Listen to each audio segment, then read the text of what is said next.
میں اس نتیجے پہ پہنچا ہوں کہ جو ٹائم انسان بچاتا ہے نا آرام کے لیے، اس ٹائم میں بے پناہ سستی اسے گھیر لیتی ہے۔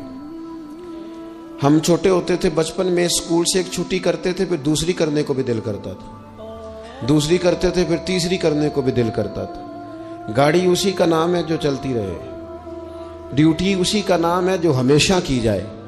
زندگی میں مسلسل جد و جہد کریں گے، مسلسل کام کریں گے، اس کا نتیجہ یہ نکلے گا کہ آپ محسوس کریں گے کہ آپ کا وجود جو ہے وہ بڑی صلاحیتوں والا ہے، وہ بیکار نہیں ہے، مسلسل کام۔ آپ انبیاء کرام علیہ السلام کی زندگی دیکھیں، صحابہ کی زندگیاں دیکھیں، اہل بیت کی دیکھیں، اولیاء اللہ کی دیکھیں، بزرگان دین کی دیکھیں، آپ دیکھیں کہ انہوں نے کام کتنا بڑا کیا ہے۔ ہم کبھی ان کو پڑھتے ہیں تو حیران ہو جاتے ہیں کہ یار اتنے مختصر وقت میں اتنا زیادہ کام تو ممکن ہی نہیں۔ اعلیٰ حضرت رحمۃ اللہ علیہ نے 1000 کتاب لکھ دی، امام بخاری نے پوری دنیا میں گھوم کر احادیث جمع کر کے ایک جگہ پہ اکٹھی کر دی، اور پھر اصول وضع کر دیے حدیث پاک کے کہ حدیث کس طرح قبول کی جائے گی، پھر اس میں فرق کر دیا کہ صحیح کون سی ہے، متواتر کون سی ہے، حسن کون سی ہے، ضعیف کون سی ہے، موضوع ہو تو پھر اس کے قاعدے کیا ہیں۔ اتنا کام بزرگوں نے کر دیا، جد و جہد تھی زندگی میں، مسلسل ڈیوٹی کرتے تھے۔ جب مسلسل کام کرتے ہیں نا، نبی پاک صلی اللہ تعالی علیہ وسلم نے فرمایا جو آدمی محنت کرے، کوشش کرے اور شام کو تھک کے سو جائے، اللہ اس کے پچھلے گناہوں کو معاف فرما دے۔ تو چلتے رہیں، جد و جہد کریں، ہمت کریں، کوشش کریں۔ کبھی کبھی یوں ہوتا ہے کہ انسان سمجھتا ہے کہ میں نے کوشش تو کی تھی لیکن یار یہ میرے کوشش کرنے سے کوئی نتیجہ نہیں نکلا۔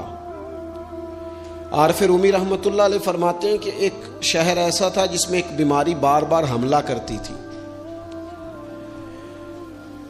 تو 3-4 پہاڑیاں ایک دوسرے کے اوپر تھیں، اکٹھے پہاڑ بنے ہوئے تھے، اس کے اوپر وہ جڑی بوٹی تھی جس سے اس بیماری کا علاج ہوتا تھا۔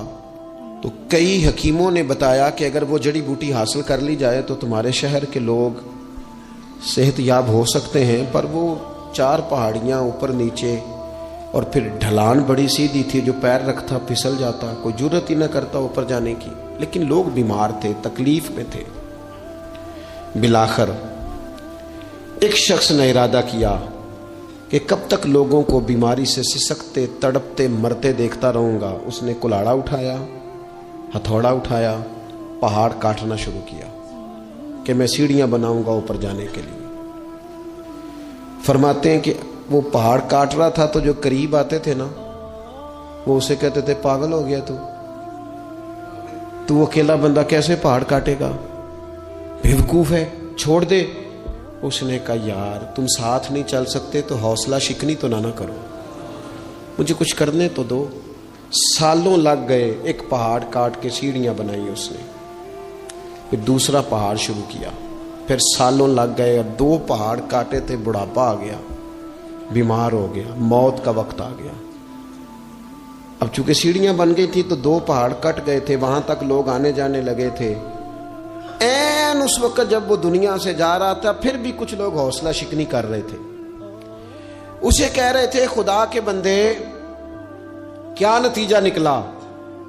کچھ لوگوں کی ڈیوٹی ہوتی ہے اپوزیشن کا کردار ادا کرنا، وہ ہر موقع پر حوصلہ شکنی کرتے ہیں۔ اب اس پر آخری وقت آ گیا ہے، باوجود اس کے کچھ لوگوں نے جا کے کہا کیا نتیجہ نکلا جی، تیرے اوپر موت کا وقت آ گیا ہے، تو اوپر تک تو جا نہیں سکا، فائدہ کیا ہوا؟ وہ کہنے لگا بیوقوفو تمہیں پتہ ہی نہیں میں کامیاب ہو کے جا رہا ہوں۔ انہوں نے کہا کس طرح؟ کہنے لگا میں نے آدھا سفر آسان کر دیا ہے، اب جو میرے بعد آئے گا نا اسے 0 سے نہیں شروع کرنا پڑے گا، میں نے آدھا سفر اس کے لیے آسان کر دیا۔ وہ تیسرے پہاڑ سے شروع کرے گا، 2 کاٹے گا تو جڑی بوٹی تک پہنچ جائے گا، لوگوں کو شفا ہونے لگے گی اللہ کے فضل سے۔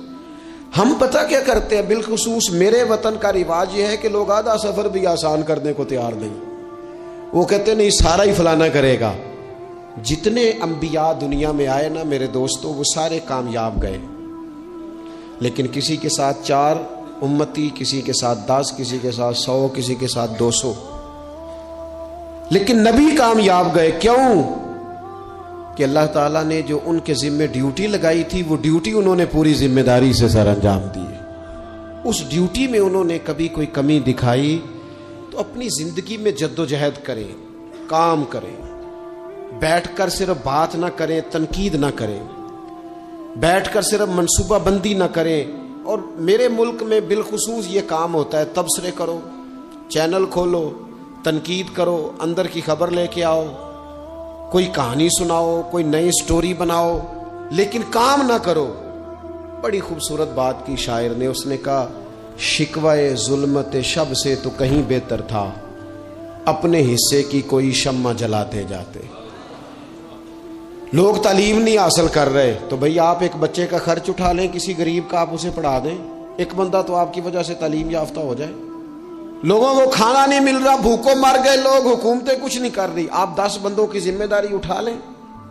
آپ غریبوں کو دیکھ لیں, 10 لوگوں کے گھر میں آپ کھانا پہنچانا شروع کریں. اور یہ ہوتا رہا ہے, لوگ یہ کام کرتے رہے.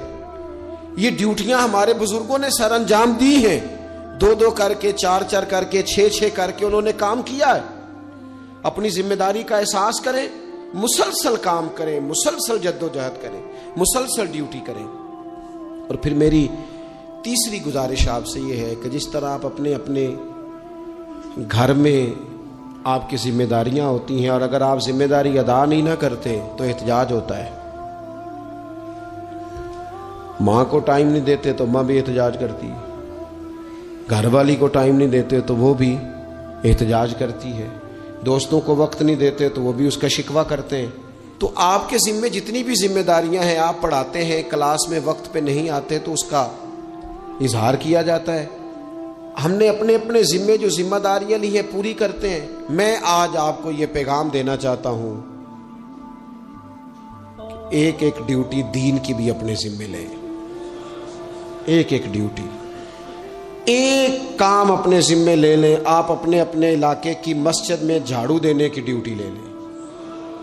آپ یہ ذمہ داری لے لیں کہ مجھ سے کچھ نہیں ہو سکتا تو میں ہفتے کے بعد مسجد میں جاؤں گا اور قرآن مجید کو میں صاف کر کے, جھاڑ پونچھ کے, ترتیب کے ساتھ مرتب کروں گا. مجھے اگر ناظرہ قرآن مجید ٹھیک پڑھنا آتا ہے تو میں 10-11 بچوں کا روز سبق سنوں گا, آگے پڑھاؤں گا.